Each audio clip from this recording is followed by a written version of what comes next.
A leader has to take the risks. Welcome to Wealth on the Beach podcast. My name is Daniel Alonzo, and as always, I'm bringing you some of the greatest minds, the greatest people in the world. And today, so excited, I'm so happy and really moved and motivated to talk to Vickie Dang. She's one of those people that once you know her story and you start learning about her and just the passion for life, you're going to really want to connect with her. So if you haven't already, make sure that you like and subscribe to the channel, Wealth on the Beach. Also on YouTube channel, make sure you check out Alonzo Academy. So we're always bringing you lots of incredible content and trying to make the world just a little bit better, than it was yesterday. So with that said, Vickie, what's going on? How are you? I'm doing so amazing. Okay. I'm so happy to see you. I'm so happy to be here. Thank you for everything. 9/11 happened and you went into the military. So what the heck? Like, how did that happen? Why did that happen? And who motivated you to do that? I feel like I've always been very patriotic. I was born here in Northern California, not here, but like in California, so I'm like a California girl. I was born in Northern California. And so in my life, I've had like both cultures. I've had like my parents who are immigrants from Vietnam, so my Vietnamese background, and then an American culture. But I was born here, so I identify so much with my, like the American way, even though my parents are immigrants. And so like, I feel like just at a very young age, like I just, I feel like everybody, you want to belong and you want to feel and so I felt very patriotic when I was young. When 9/11 happened, I remember just being like it was so long ago, but like tying like ribbons to like, those bridges of like the, but that's how patriotic I remember tying ribbons, the red, white, and blue ribbons or something like that. To remember, it was time where flags were just everywhere.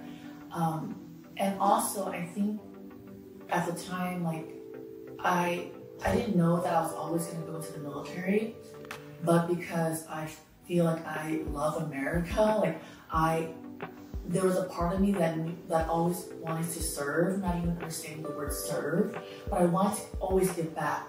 I tried to volunteer for the Boys and Girls Club before I was 18. You have to be 18. I remember volunteering to feed people during Thanksgiving. So in my mind, it was I want to give back in a meaningful way.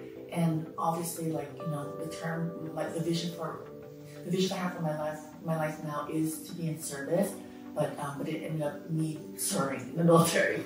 I didn't know it at the time, but I was like, I'm gonna join the military. But that is so far out though, was it, so 9/11 happened and then what were you thinking in your mind? I'm so patriotic, I need to go fight for America? Is that kind of what you were thinking? What did your parents say about it? Did they think you were crazy? Yes, they did. Yeah, because I think you're crazy. Yeah. So, yeah. I admire you, and I'm very patriotic. I fly a flag. My last house, I flew my flag every single day for 15 years or something like that I lived in that house.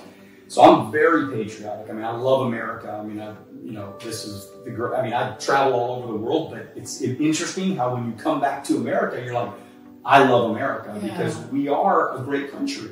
It's an amazing country to live in. So parents thought I was crazy. They didn't want me to go. In my mind though, to answer your question, I knew that at the time I actually wanted to be an attorney. When I finished high school, I'm gonna go to college, I really wanted to be an attorney. My mindset was I'm either gonna join the FBI or be an attorney, because as an attorney, I saw myself helping people, and that was what I wanted to do. And so the whole 9/11 happened. I don't even know how it came about, but I was military. I think it was also kind of a little bit of a dark period for me, because there was a point in my life when I think it was a significant turning point for me, and that was I kind of got into some trouble, not me personally, but I hung out with the wrong crowd as a teenager, and it really affected me.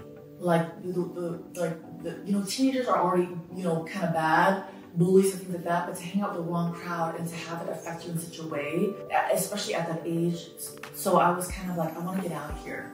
So in my mind, I was like, I'm gonna go to college. I want to get out of here. So I think that was like the momentum that I needed to be like, this is gonna be a way for me to go to college, which I knew that I was gonna do regardless. But I'm gonna take this different route. I'm gonna have an adventure. I'm gonna serve. No, I relate to that a lot because I was a bad kid growing up. Yeah. And I hung out with a lot of the bad, a lot of the bad crowd, and so there was a point where I didn't even think I'd live till 30. Like I just, I was hanging out with the wrong people, everything was happening. And then 21 happened, I turned 21 and I went into business.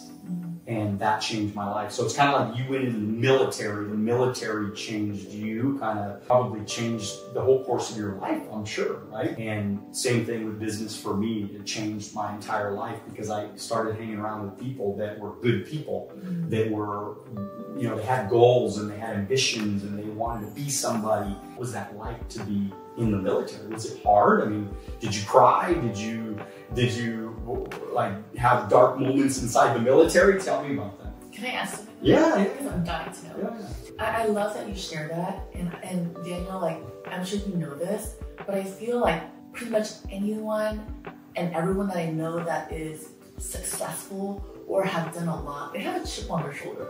Like my mentor, multiple exits, serial entrepreneur, multi-millionaire, like beautiful, right? Soft-spoken, she's got a chip on her shoulder, and I believe that. I feel like that is what drives, like my mentor. She doesn't need to work in a day in her life, but to be beautiful and successful and that driven. She has another company, it's like, we can talk about this forever, but she has a chip on her shoulder. And so I feel like my question for you is, I'm glad that you shared that because it's been my chip on my shoulder.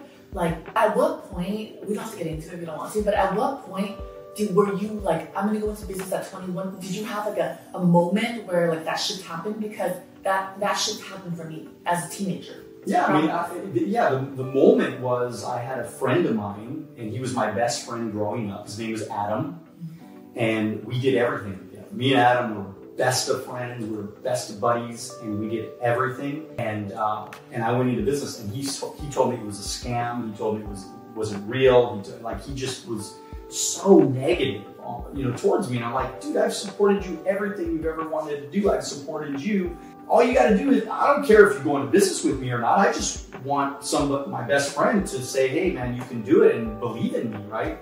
Yeah. And he did. And we almost actually fought one night. Like that was how angry it got. And from that moment, I made a decision that I was going to go win. Yeah. Because I had to prove. You have to prove. And I haven't seen this guy in 30 years probably. It's been a long time. Yeah, He's seen you. Maybe, I don't know. I don't even know what he's doing. I mean, I wish him the best. And if he's watching right now, I would say thank you because he did that. It changed my life. A lot of challenges growing up. Parents divorced. A lot of my father kind of didn't hang out with us too much as children. I remember one time he left me on the corner. I'm waiting for him on the corner. He's like, it's his weekend. He's supposed to pick me up, and I'm 10 years old, and I'm like waiting on the corner, and he never came. He never called. He never came. He never nothing. And so you just go, and I just knew that it's like these moments in time where you just know you want a better life, and I just made that decision that I'm going to be different. I'm not, and even with my father, I mean, I love my father. I mean, he's in my life and he's a totally different person today. Yeah. So it's great. And I love him very much, but I thank him for who he even was, because if he wasn't the way he was, I don't think I would have been as good of a dad as I would. I mean, because I was a badass dad. Mm-hmm. 2 kids, I have a 21-year-old and a 17-year-old, and it's like, I was an amazing dad. And I also, even in business, it helped me in business because I always do what I say I'm going to do. If I tell you I'm going to be there, I'm there. If I say I'm going to do this, I do this. And it's I'm very consistent. I mean, for 25 years I've been in business, and I'm very consistent about that because I know how it feels to be let down, and I don't want to let people down. The military, and so tell me a little bit about the struggles and the challenges you had in the military. Thank you for sharing. Yeah, of course. So the military, I was so young, you know, like I was literally in survival mode. Like you know, they call me poster child of the Navy. Like I served in the United States Navy for 4 years. When I enlisted, I wanted to be an attorney, and they told me that during that time they needed military police officers, but they told me that I would work with attorneys, and so somehow it was like correlate with being an attorney. So I'm like, okay, so I was like, I'll be a JAG officer, you know, be a JAG officer. I didn't know the officer and enlisted. I didn't know the difference, you know, and so I enlisted as a military police officer. Can you believe it? And after 9/11 and for years after, like the military, it didn't change my life, but it was a stepping stone. And like you kind of shared, like I've learned so much. How can I not change somebody? I was 17 years old. I left in the winter time after I graduated. And so during my boot camp, which was in Great Lakes, Illinois, then I went to Virginia Beach, Virginia for my training. And then I was stationed in Port Hueneme, Ventura County, which is a CB base, so not too far from here. It was during wartime. Everything is like at a heightened, it's like a threat level heightened. So we're armed, like always armed, you know, like, and so I literally was in kind of survival mode. Like I was scared, but I don't know if I was scared. I was literally just trying to do everything that I was told. I was following orders. I was also in school at the time because after I had gotten stationed, I had enrolled in classes, and so I was taking classes. And at some point, towards the end of my orders, they tried to ship me to Guantanamo Bay, Cuba, because at that time people were getting shipped to Gitmo because that's where the prisoners were, and Kuwait. And people wanted to go because you got more money. But I remember saying like, look guys, I can't go, I'm in school. And so, not that I was favored or anything like that, but I was literally like doing my work in the military, which was, I did feel like I had it very easy. I had like a 9 to 5, and at night I would go to class. And I just feel very fortunate that happened for me because I happen to be in shore duty. That is not the case with everyone in the military. More often times you're on a ship or you are in the, you know, the life is hard. It's really hard, or you're overseas. I feel very blessed that like I happen to have shore duty, and they were very typical hours, and I had the opportunity to go to school, and so that was my focus. I didn't date. I didn't go. I didn't wear makeup. You know, I was. You know, we worked on a CB base, and the CBs in the military are the construction guys, and also we had divers. We had like the like explosive divers or like the special ops divers, whatever, on that base, and we also had Marines on that base. And so I was literally doing everything I can to be like not get in trouble, but like to do well, you know. And so part of that was like my uniform was like a sharp. Like I was like, they call it a poster child of the Navy. Like I would get stopped all the time. I remember like pumping gas at the military base, and like somebody was like, "Who's your commanding officer?" or "Who is the commanding of your division?" You're squared away shipmate. Oh my God, it's been so long since I've said these terms. So squared away, you know, you're so squared away shipmate, but not like. So it just means that you were like just solid on like solid, details matter. You were detailed, yeah. Totally. And I would copy the Marines because the Marines are so sharp, like. Never a wrinkle, like, you know, their sleeves are tight, their boots are shiny, So do you have like a little bit of ADD from that, or? I don't have ADD because I'm the best person ever. Okay. I'm the best person that my friends are like. I literally moved into my. But is it kind of ADD when you're in though, like where you're so like detailed oriented, or it was just something where you just had pride in what you were doing and you just wanted to do it right?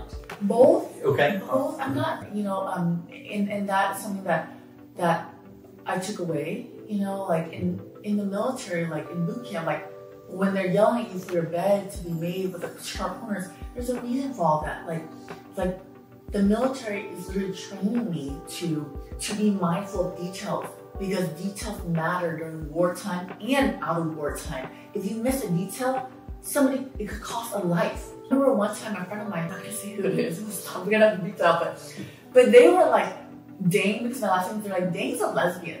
Like, they literally said that, and I was kind of like hurt by it, but I shut it down real quick, because I was like, I held the door for someone. I'm like, Daniel, I kid you not, but I was like, let's, we have to squash this right now, because I'm not a lesbian. They're like, Dane's a lesbian, because I didn't go out, I didn't party, I didn't drink, you know, over words, college. Did you get this from your parents? I mean, what did your parents do when you were young? What type of work did they do? So my parents were immigrants, you know, here, and so we didn't have like a lot of money growing up. They had learned English, you know. I mean, I think they were here, they met here.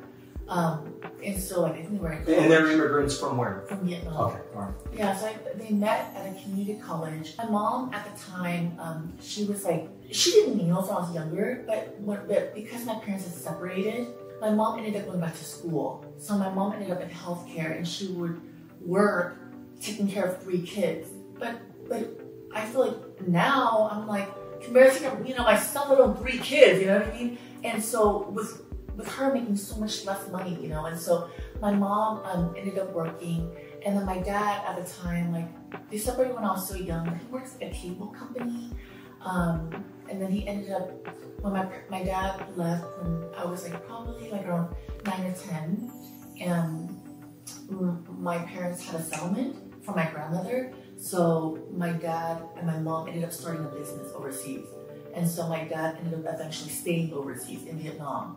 And so it was kind of like, oh, I love them so much. I love them. They're amazing. You know, I know that they love me. I was money driven because I just wanted freedom, you know? So I don't know, would you consider yourself money driven? Come on, just say it like it is. Don't hold back. Okay. It doesn't matter that, you know, we have 12 billion people watching you right now. Okay, this is how I feel about money.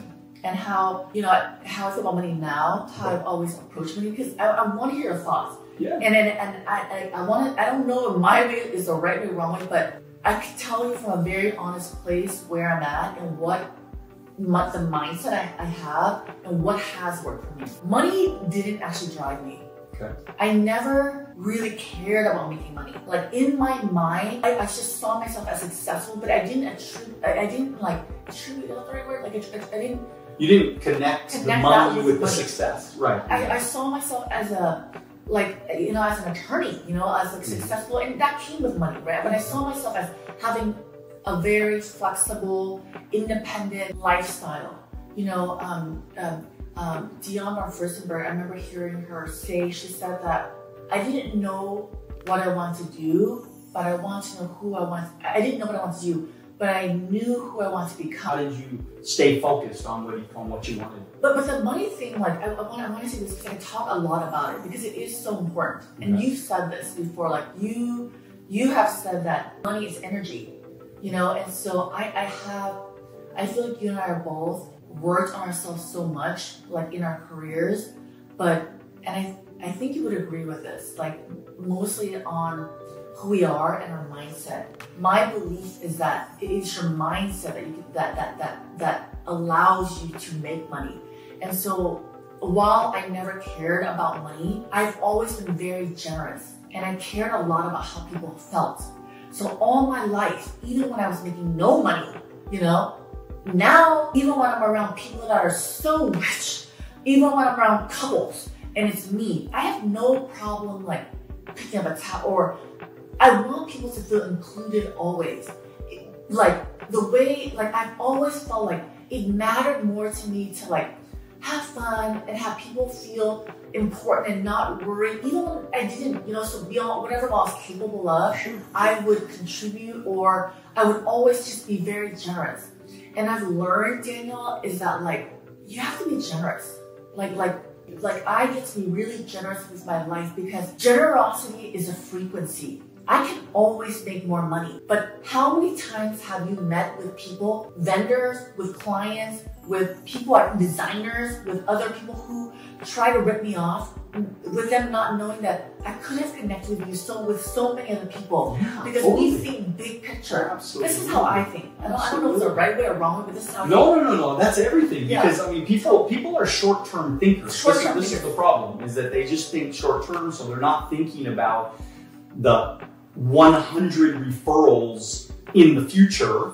You know what I mean? So yeah, they're thinking about what can I get right now. Yeah. And I noticed this, and even around the world. I mean, I've traveled a lot of different places, and I've met a lot of really amazing people. But I do notice that it's man, everybody's trying to get you. You know, they're trying to steal from you, and they just don't realize if they're nice, if they take care of you. I took care of my clients really well. I never advertised. I never had to ever in 25 years of doing the business. I never advertised. I never had to take out ads. I never spent money on that kind of stuff because it was this guy took me to go see this person and this person took me to go see this person. Next thing you know, I remember a lady one time, she wrote down 25 referrals for me, because I was good to my clients and I added value to the world. And because of that, they wanted, because people want to take care of you. People want to help you. People want to do good things for you. You just got to be open to that. Yeah. And I want to say this too. I really believe that it's not about you just caring about your clients. This is what I truly believe. It's not about you just caring for your clients or what you're doing for them. I really believe that I cannot cut corners. So my belief is that all of your clients and the people in your life, Daniel, see you for who you are. It's about who we are being. It's not about just being nice. They see you and how you handle, the saying, how you do something is how you do everything. I really believe that. You cannot cut, my belief at this point in life is you cannot cut corners. So when I say man, I get to be more organized, yeah, you just can't, and so that is why you're getting the 25 referrals, because they see you for who you are. It's not about just being nice to them. If they see your high integrity and back to we were saying, you understand this, all the times that people had thought short term, aka scarcity mindset. It was a scarcity mindset. You and I both see that they thought short term or selfishly, that it doesn't, that is not, that it doesn't, what's the word I'm looking for? It's the wrong frequency. It's not the right frequency. It's the wrong frequency. It doesn't, it is just the wrong frequency. So I just, all my life, I've been very generous and, well, and good things have come back to you because, you ended up, now you're working with a Fortune 10 company. And so tell us a little bit about how that has been how did that get connected? How did you start working in the field that you're in right now? Tell us a little bit about, because I know it's pharmaceutical sales and all that stuff. And so what's that all about and how did you get started with them? So I do work in big pharma. Mm-hmm. I love it. Okay. Mostly because it aligns with everything I want to do as an attorney. So I wanted to help people. I wanted to make money. I wanted to be around very smart people. I wanted the quality of life. And my attorney was Vickie, I'm so glad you're not a attorney. And there's a part of me, I know we're going off topic here, but the only reason I would want to be trained now is because I would have that knowledge and I would work pro bono. My relationship with Vickie, you would not work pro bono. It's so much time consuming. But that, you just imagine I would serve pro bono. And so, but in pharma, what can I do that I can't? But pharma, I love it so much. It is a very competitive industry. But again, everything I wanted to do as an attorney, it translated. I ended up by accident in pharma. Yeah, but mostly I. So how did you get there then? How did that? What were you doing before, and how did you move over into what you're doing now? So I started off after college. I took the LSAT 4 times, whatever. And I finished college, finished the military. I ended up working for a tech startup. When I was at the tech startup, I was in my 20s. I was traveling all over the US, meeting with CFOs and all these decision makers. All these decision makers. And I was so young, and I remember because of that tech startup, I learned, I think it honed in on how to deal with people. At this point, I'm dealing with all men, right? Military, then tech. I'm young. I'm being carded at dinner that I'm taking them out to. I'm being carded everywhere I go, and I'm insulted that I'm being carded because it's no one will take me seriously. But during that time, I was there for 6 years, whatever. It changed my life because it taught me to sell. It taught me relationship. It taught me just so much. I was in my 20s. I feel like it just honed in on a lot of just dealing with people and just selling at that point. And then I ended up. So ultimately you sell. I don't think I'm a good seller. Wait. No. You can't say that. This is bullshit. It's bullshit. You cannot say that you don't know how to sell. You sell every day. I do sell every day. Exactly. So why do you say you're not good at sales? Because if you were good at sales, they would fire you. That is true. Exactly. So tell me why Why are you so good at sales? And I did get fired too, though. Like, Did they fire you because you didn't know how to sell? Or no. But it's like a lot of people get fired. I feel like at a point I got bored. So, okay. But that's different. But it ended up changing my life, you know, because my next job ended up I have 3 big jobs, right? And every job after it changed my life. I had upgraded every time. But I had gotten bored at that point. So I ended up, you're asking about selling. Yeah, I mean, I know you say you're not good at selling. I'm not. But you are good at selling. But you're probably good at selling because you don't think you're good at selling. Because everybody tries to sell. Yeah. And the reason why they are not good at sales is because they sell too hard. They're always trying to sell. Mm-hmm. Some of the best salespeople in the world, they don't sell. Yeah. This is why they're great at sales. Mm-hmm. Do you get what I'm saying? Yes. Okay? Yeah. So do you think that's you? Yes. Okay, it has to be. Yes. Because you don't think about yourself as a salesperson. You're just trying to add value. You're just trying to do a great job. You're just trying to educate. Yeah. And if you do that, people just want to buy shit from you, right? I mean, am I right? I care a lot about people. Of course. Yeah. And this is why they want to buy from you, right? Yeah. I generally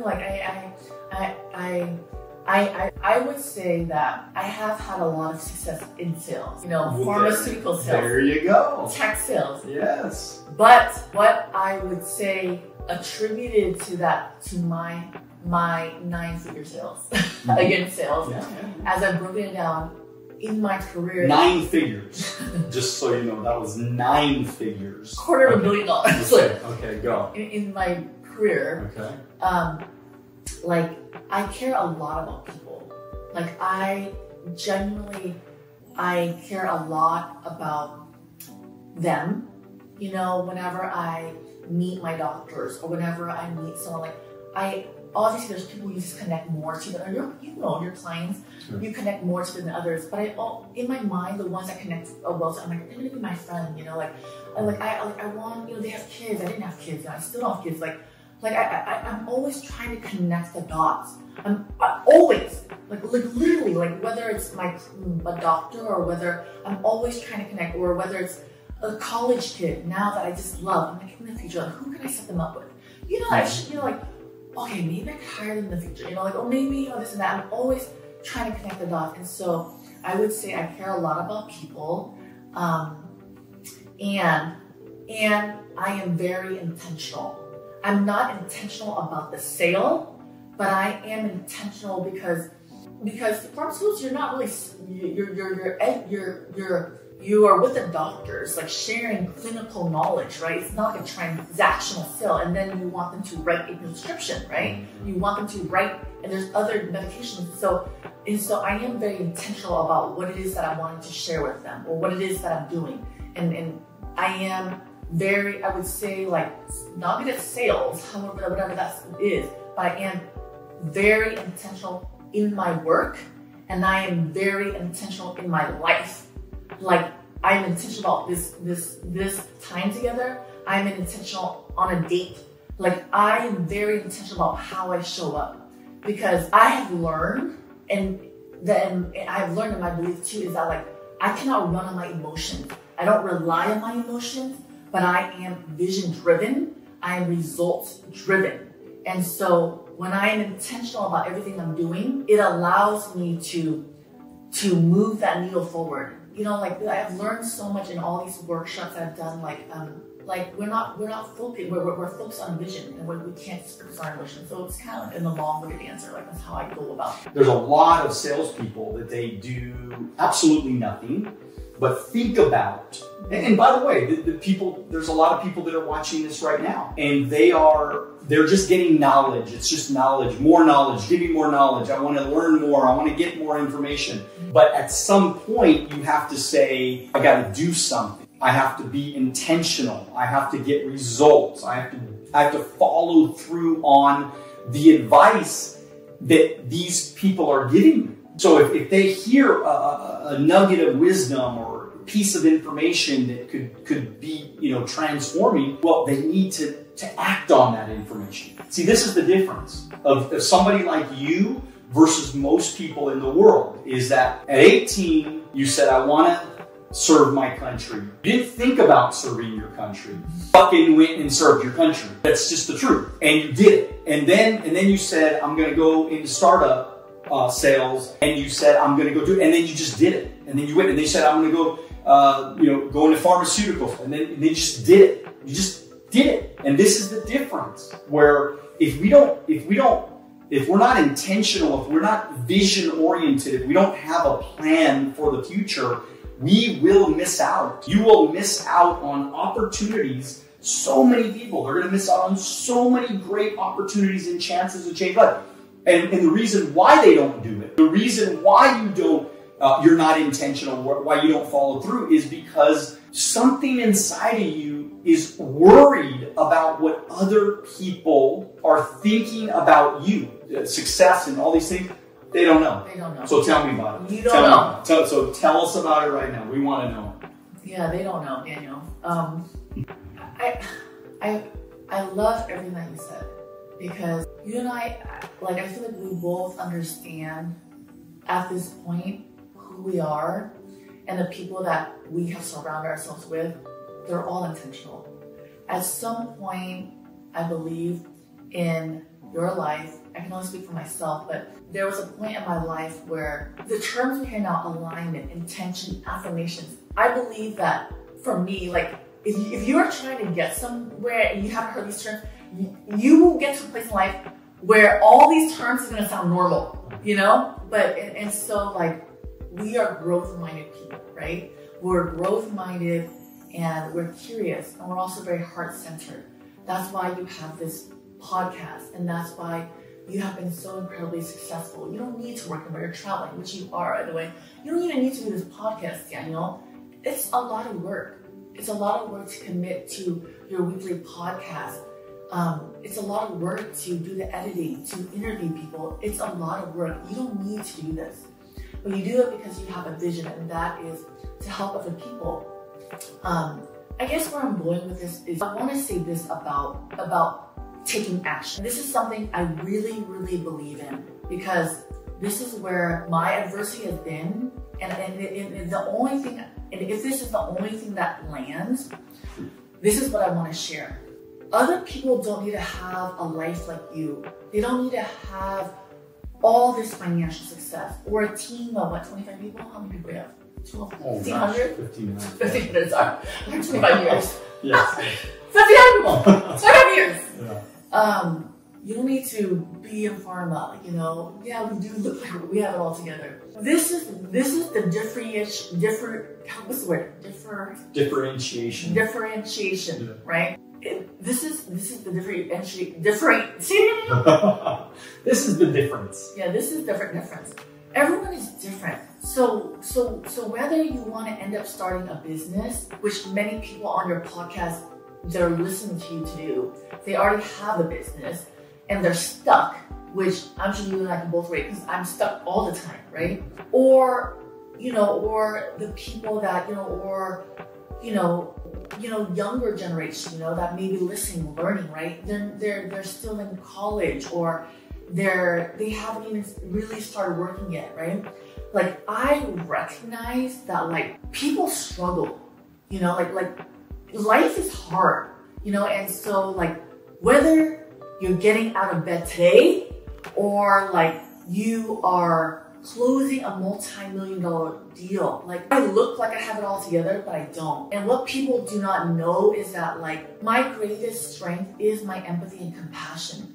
Only because I have struggled so much in my life. I have felt so incredibly lonely in my life that it has fueled me to become this person. And I don't know if I mentioned this to you, but I struggle with social anxiety. So I recognize that there are people that have there's 12-year-olds that have launched a podcast, but for one person to get from point A to point B, it's not the same threshold and barriers. For one person to get, a $10 million deal might have been easy for them. But for some other person who's, it's not. So whatever it is, I recognize that. So because I have fought myself every step of the way, literally, I am somebody that I could not wear heels in public. I'm 5'8". I am somebody who struggle with not feeling good enough and being invisible. So when I say that I am in pharma and I have a podcast of my own, or I look like this, people don't know that like I've worked my way, I've healed, and the work is never ending. You know this, Daniel. The work is never ending. I work on myself consistently. So when people say they know, they don't know. You know, when people make a comment about Vickie is this, Daniel is this, they have it so easy, they live in Newport Beach, they don't know. You know, Vickie looks like this, they don't know. So when you see me looking like so glamorous, you don't know that I could not put on a pair of heels a couple years ago and walk through a hospital because I did not want to stand out. I did not want attention because of all these limiting beliefs that like, man, if I could just fucking blend in, and nobody could say anything about me. But that is like, it's so fucked up. Like, do you have haters though? Like, do you like in your life? I mean, have you had haters before? Have you had anybody? So where does this anxiety come from? Because everybody likes you. So why would you even think like? See, so to me, it's amazing to me. But again, it's all psychology. It's all chemicals. It's all just in our DNA sometimes. Think about it logically. Daniel, you can't tell that to a depressed person. Totally. I totally get it. I totally get it. Take off your heels. So, but no, I'm joking. I'm joking. But I think that, you're right. Everybody's got their issues. Yeah. But I'm saying from a logical standpoint, did you ever look in the mirror and say, okay, I've accomplished so much, I've done so much, nobody's hating on me. Yeah. No, nobody's saying bad things about me. Sure. Maybe I should just talk good of myself. Maybe I should just freaking be who I want to be. I mean, did that ever enter? Of course. Okay. So what happened? Like, what goes on? I'm trying to understand what goes on in your mind that creates that social anxiety. Who knows, right? Like I feel like nobody really knows, right? And that's why it's so. But is it like a feeling? Is it like a feeling in your chest? Is it just in your mind? Is it just like is it a I'm worried about what they'll think about me, or is it a little bit of that too? All of it. Okay, all right. So social anxiety is very debilitating. Okay. So when I say social anxiety, I'm talking about like I got in multiple car accidents because of my social anxiety. I'm talking about like struggling to walk my dog around the block because of my social anxiety. I'm talking about like if it's normal, it's a natural thing for me to come home from work is to stop by the store and get food and then go home. I would wait till nighttime when nobody was there and go shop. That's how fucking debilitating it is. It's so debilitating. In my 20s and even now, like I have managed it. So when I say I have so much compassion, like I have so much empathy, like because I'm in a different place now, So how did you get past it? Like what were there, like if somebody's listening right now, okay, and they have this social anxiety, because obviously you kind of managed it. Doesn't go away. It doesn't go away altogether, but you managed it. Yeah. What advice would you give that young person that's going like, I can get what she's talking about. I know what she's talking about. I understand what she's talking about. How do they get past it? So this is someone with social anxiety or just any anxiety? Yeah, just anything, yeah. So I would say the number one thing for me is I always knew in my mind at like 30, I would become this successful person. That person would have a career. I didn't have the upbringing of parents, like I shared with you, that instilled college in me, that supported me. That like a lot of these big companies, that these kids are from big schools, they have like college, like athletes and things like that. This is what I'm going up against, and so I didn't have any of that. But I did know that no matter what it took, this is who I'm gonna be, and I never wavered from that. And so eventually I created my path. This is years of me just looking straight ahead and just doing whatever it took. So at 30, I ended up moving to San Diego. And this was another pivotal point in my life. I realized everything that I wanted, I kind of got. Because I had a list, right? And on that list, and I've shared this with friends, was like my career I got at 30. I would have like, my parents had bought me a house, literally like it was a, little townhouse in San Diego. Awesome. I was in LA and moved to San Diego, built that out, making 6 figures, easy job, didn't have to do much at all. The job was so easy for me, got a dog, was around like amazing people. And that's the time, like, okay, I was thinking like, maybe I should be settling down. When that all happened for me, I was like, is this it? Literally, like, that was the point where I was like, is this it? And that was, I think, the start of exactly where I'm at now. It was. Is that when your mind shifted a little bit to say to yourself, I'm not going to feel that way anymore. I'm going to start managing this anxiety that I'm having. I'm going to manage it. I'm going to get past it. Yeah. And then is that kind of when you started moving past it? Would you say? I still manage my emotions. I wouldn't say that I am in a different place only because in the workshops I've done, they always say like I'm at a point in life where I understand that I am accountable for everything. Like, we know that, and I think until you learn that about yourself, that is a whole nother level. So I am at a place in my life where for years now, I've understood that, and this is with courses in leadership, and this is like, the leadership courses, are we allowed to say? Like, yeah. Whatever. Like Landmark, MITT, stuff like that, like, Tony Robbins, all the... I've been to Tony Robbins many times. Yeah, all the, the motivational, speakers that you love, like, go to them, do the workshop. There's healing workshops. I've done all that, and so... Which, by the way, I have a coaching program. It's called Wealth on the Beach Club every Wednesday morning, 9 a.m. Pacific Standard Time. I'm literally live with a bunch of people every single Wednesday morning. Yeah. And I'm coaching people. We're talking about money. We're talking about business. We're talking about... You need a coach. We're doing it all. You need a coach. Yeah, we're doing it. Yeah. Yeah, it's fun. Yeah. I love it. It's my favorite day. Wednesday is my favorite day because I do podcasts and I do Wealth on the Beach Club. So. Yeah. You know this. You need a coach.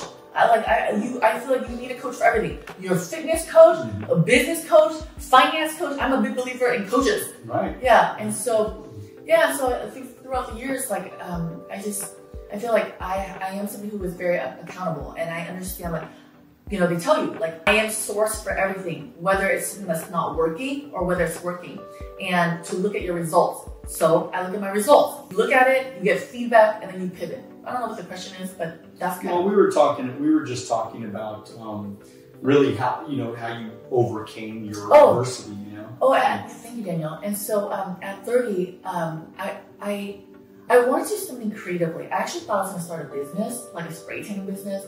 And at this point, I am around very successful people. These are startup people. These are tech people. These are all kinds of people, really wealthy, successful people. Could have been fun, and so I'm like, I wanted to start something. And so I wanted a creative outlet, however this is going to look like. And because of that, it was like a creative outlet, but wanting to give back. Like, it was always about wanting to give back. And so I was like, I need to do something before I settle down, because if not, I'm going to be really unhappy. And that was a point where, I was dating someone, they want to settle down and get married. But I remember thinking, like, if I settle down right now, like, I would be really happy, actually. I thought about this. I would be really happy with him. I would be happy, but there was a part of me that something is missing. So I said no, and at the time, I was like, I'm moving back to LA. I'm gonna start my life over. I literally had a moving sale. I had a designer for it. I spent all my money designing it by San Diego. Had a moving sale, my first moving sale. My parents were like shocked because they loved my place, because they stayed with me. They're like, oh, it's vacation in San Diego. I was only there for a couple of years because I moved back in 2018. So I was there 2014, 2018. I had a moving sale. Tags were still on all my furniture and everything. When people bought literally everything, they bought the shower curtains. They asked me for the paint colors. That's how good of a job my designer did. But I was like, I'm gonna start over. I'm going to reinvent myself in LA. So that was my mindset. I'm really a big believer in investing in your space. You couldn't pay me to live in like some shitty ass place, because I get to feel inspired. Like, when I'm inspired, I am at an elevated frequency. I feel my best, and I can do my best. If you pay me to live in, that doesn't work for me. I'm a big... You want to be somewhere nice. I want to be somewhere nice because it inspires me. So anyways, I ended up moving back, and for the last several years, to answer your question, like, I knew that my next level, because I believe that everyone gets to a threshold, like where we're kind of comfortable. I had gotten to 30, even though I was struggling with social anxiety, it was kind of easy for me. Okay, I ended up a job. All these people work in big companies, no big deal for me. But for me, it was a big deal. But that in my mind, because that was all I could comprehend at a young age. But of course, we know so many corporate people, it's not a big deal. But to me, it was a big deal. So that's why when I say, no, do not compare yourself to anyone. You don't know what I came from. I didn't come from a big school. I didn't come from a family with money. You know how many people I was up against? You know what it took me. They don't know. So it's like, so I recognize that, like, yeah, people work at big companies. Yeah, people have a podcast. Yeah, people have businesses. But people don't know what you don't know. So whatever hurdle it is, that I got to where I was at, pretty okay, right? But from 30 till now, that has been my growth and my stretch. And that has been where I have invested the most in myself. Because a couple years ago when I did this program, a leadership program, I think it was the one thing that really supported me, Daniel. And it kind of changed my life because it allowed me, it gave me tools that I was already kind of doing, you know, like I think everyone listening, they're already listening to so many motivational stuff, so many inspirational stuff. But taking some of these courses has allowed me to give me the tools. And part of that was really taking ownership and being accountable. And that's when I learned that, like, at first I didn't understand anything that they were saying. Source for what? What am I declaring? Like, this one workshop we had, they would always make us do, like, what are we declaring today? I'm like, what am I declaring? But what does that mean? And I would have a coach.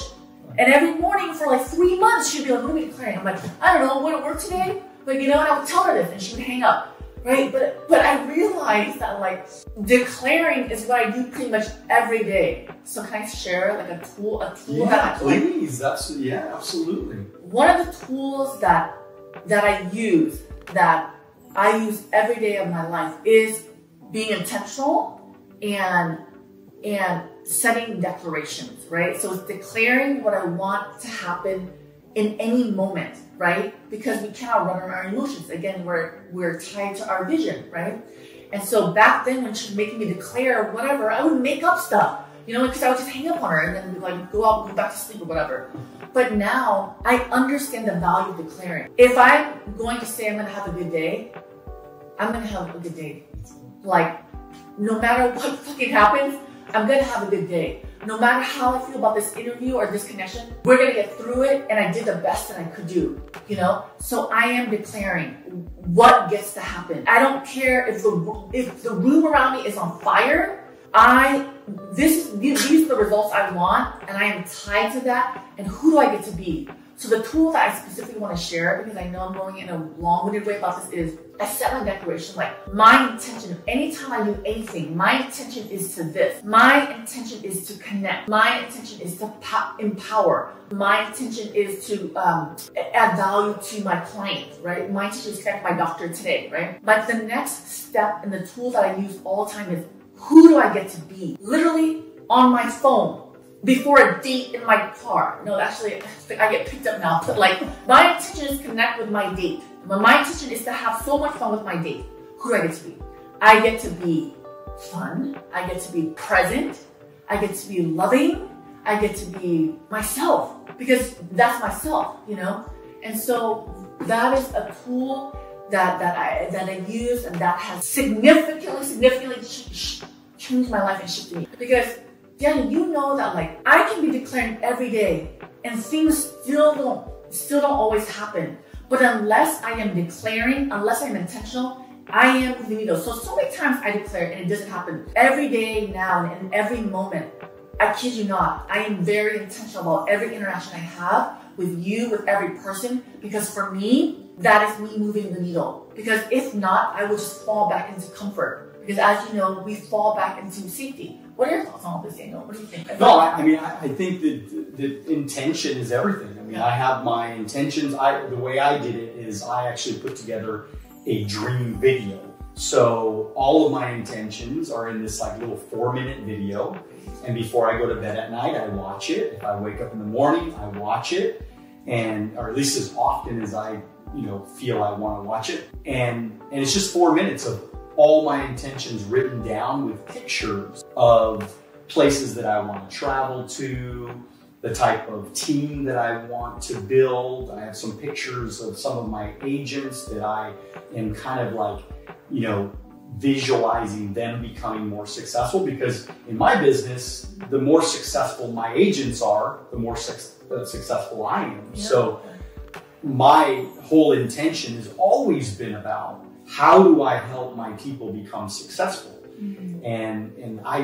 It was more about them than it was even me. I was just like, well, if I just help them become successful, I'll inevitably be successful. So it didn't matter to me what happened to me. I was just focused on, okay, how can I build systems for them? How can I train them better? How can I make sure that we have better contests? And how can I make sure we have potlucks and, you know, new recruit nights and fun parties and a great environment? I went and bought a big old building in Ontario because I wanted a really like our home base, that everybody could be there. We used to have meetings that would have 400 people in our building, you know, and it was just always about trying to create that environment, because I knew that environment was everything. Pushing up people.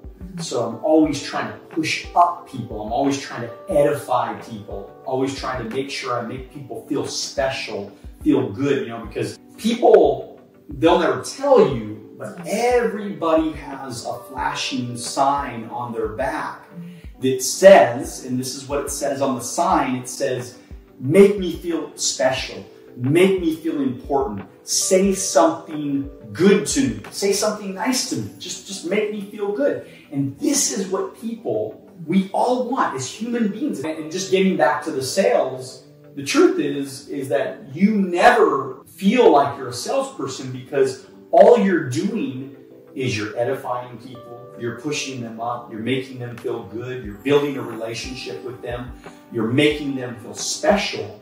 So it's very difficult to not like somebody that makes you feel special. You know, this is why building relationships in my business has been so critical. It's always about the relationship. Sales are sales, man. I mean, come on. Anybody can sell a life insurance policy. Anybody can sell an investment. Anybody can do this kind of, I mean, that's not hard to do. What's hard to do is to connect with another human being, to connect with somebody and tell them they're special and they're good and they're amazing and they're incredible, and make them feel good, because everybody wants to be around them. What do you think? I mean, what's the next journey for you? What do you want to do? I do want to become a attorney. Okay, all right. You never know, though. Okay. For me right now, it's like, where do you see yourself 10 years from now? Where do you want to be 10 years from now? So, 10 years from now, yeah, I am in complete alignment with the powerful, source, yeah. Source, empathetic, extremely compassionate person with a family that has a platform that has empowered and inspired people. I am making a lot of money. I never care about money, but money, it is a resource, and I'm giving back. Can I give you a piece of advice though right now? Can I stop you just for 1 second? Yeah. Okay? Yeah. Just remember, because whatever you think about will ultimately become your reality. So we have to be very careful when we say that we don't care about money, because if you don't care about something, that something will not be in your life. Okay. You know, so it's kind of like a person in your life, right? Yes. If you're not treating that person well, then they're going to leave your life. Yeah. If you're not treating money well, then the money's going to leave your life. So we don't want to ever say that we don't care about money. No, this is the thing, because I know why you say it, and I know why a lot of people say it, and it comes from a good place. I get it. I totally get it, because people like you with so much feeling of wanting to help people, and you have this servant mentality and this servanthood about you, that of course you look at money, and money's like, well, you know, it's fine if we make money, but I just want to help people, which is fine. But check this out. Imagine if we had Warren Buffett money. Yes. How many effing money. Yeah, effing money. Exactly. Yeah. Imagine how many freaking people we could help, right? Yes. So this is where we have to say to ourselves when we wake up in the money, I do care about money. I do want to get rich. Matter of fact, I want to get stinking, filthy rich. Yeah. But True. I want to do good things with this money. I want to help people. I want to make a difference in people's lives. I want to go around and, maybe start a homeless shelter. I want to, help young kids, or I want to, whatever the passion that you have in your life. But I've been getting platelets for like 25 years to City of Hope, and I go there, and I don't really give for anybody. It's just total random. I just show up, and I'm like, all right, man, take my. And it's not easy. It hurts. It's like 2 hours worth of them getting your plasma and all this kind of stuff. When you do that, you have to basically, you go in there for a few hours. You have to basically take the day off, because after you're kind of dead tired afterwards. So you go home and you just want to take a nap and rest. So your whole day is kind of gone. And I remember, like, when I really knew that I had a great life was when I first started giving. And I started giving like at 21 years old. But I knew when I really had something here, because I was able to do that. And just any day I could take off. I could take off any day. I mean, like, all right, what do I want to do today? Like, I literally, since I was 28 years old, I've literally been able to get up every single day of my life and say, what do I want to do today? And I'm 85 now. So, I mean, it's pretty good. I mean, that's a lot of years of freedom, so. You sound like you're so young. You're like, yeah. So, but I just think that that's why people like you say what you say, is because you have this feeling of wanting to do good. But just remember, money is just a tool. So let's get all that we can get of that tool, so then you can disperse it out. Like a Warren Buffett, he's going to give away 99% of his money, and so that's beautiful. And plus, a lot of fun things you could do with money. I mean, money, we're able to drive nice cars and have nice homes and nice decorating and so many nice things in life. Travel, you can stay in better hotels and fly better, and you can offer to have a friend come with you, or there's so many cool things you can do when you have money, Yes. And this is really what Wealth on the Beach is all about. It's about the freedom and choices and options that we as humans, we can be who we want to be. We can create what we want to create. We can help who we want to help. And we don't have anybody with their thumb on us, a job, a boss, not that jobs are bad. There's nothing wrong with jobs. If you're making a lot of money, you have a great job, then God bless you. But imagine not having anybody telling you when to show up, when to do this, when to do that. And so I fought really, really hard. I worked so incredibly hard for many years, 10 solid years of my life, just giving everything I had, because I wanted to be in a place where I could invest a lot of money. I can now get my money to grow for me, compound that money, and start creating generational wealth. And that is the next step, is to really create generational wealth. So when my kids have kids and their kids have kids, there's still some sort of legacy that's being created for them as well. And I just think it's important, because that's progress, by the way. You said earlier, well, you don't even have to do this, and you're right, I don't have to do a podcast, but I want to, because this is a part of my legacy, and it also is a part of progress. So when I do this kind of stuff, not only do I get to meet really cool people, create great relationships with awesome people, but I learn too. Oh my God. Daniel, honestly, thank you so much for sharing so much. I'm inspired by you. And I know that you're always, how we move around in the world is just wanting to help other people. But I think that you and I both know that we could never do that if we first didn't help ourselves. And that means being really honest with myself and ourselves to work on the areas that need to be worked on, to heal ourselves and elevate. And that is incredibly difficult to do. that is why 1%, 5%. I keep saying 5%. My friends like 1% now. We have this joke where like 1% literally. We continue to do the work, but to be very honest with yourself and to work on what you need to do to get with where you're at is really hard. It is dark. It is lonely. It is fucking scary. It's fucking lonely. How many times I have to say the word lonely? And it requires a lot of risk. And so I just wanted to acknowledge you. And as I am learning so much myself every day, and I have the fortune of being around so many successful people, you including one of them, I just want to acknowledge you. I feel like for me, my next level is, we all want legacy. My next level is impact, My next level is leading other people, Once I've been honest with myself, And so in your case, you've done the work, and to enroll so many people, 1,500 people, to inspire them, to stand for them, to flex in all the ways, in all the years that you've been able to flex to lead them, is, I think, that next level for all successful people. Because once you make so many millions and billions at this point, it is about it passing down, and so you are doing that.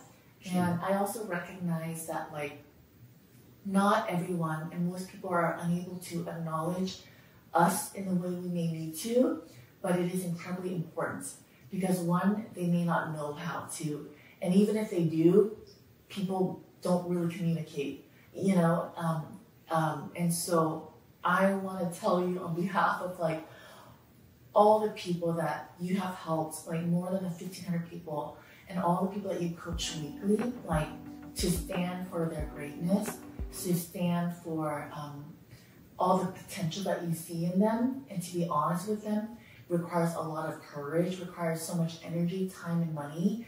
And I know that you will continue changing lives and empowering people, and that is your legacy.